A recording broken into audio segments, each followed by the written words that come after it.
Happy Sunday everyone! Good afternoon Philippines! Kumusta tayong lahat mga idol? Spiritual awakening muna tayo mga idol. Kasi Sunday ngayon, syempre, church day. Oo. So ngayon ay pag-usapan natin ang mga spiritual awakening. Kasi lahat naman tayo, di ba?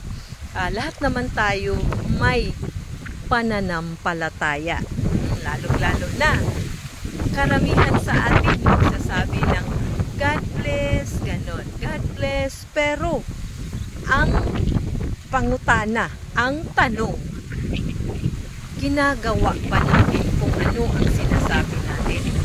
Although lahat naman tayo ay may pagkakamali. Maging sa pribado nating buhay ay wala pong perpekto.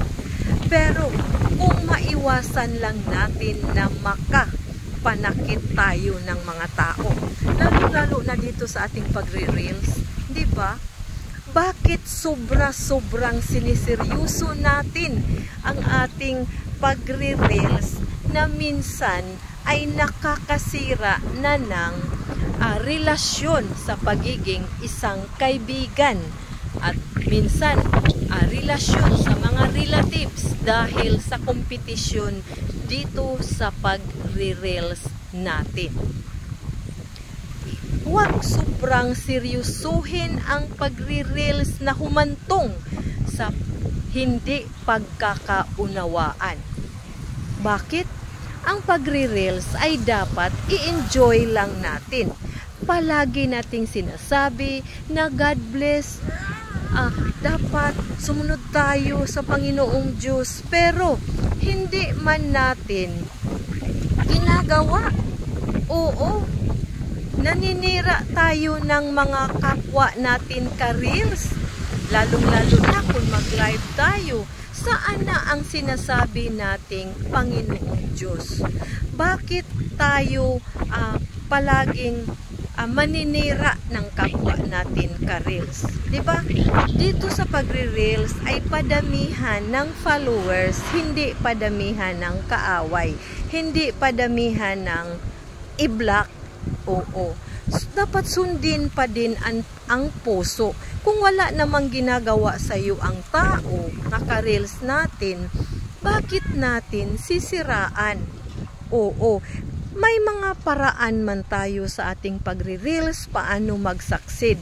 Pero yung mga taong walang ginagawa sa iyo, bakit natin sisiraan? Which is doon tayo sa kanila natuto kung paano ang mga techniques dito sa pagre-reels.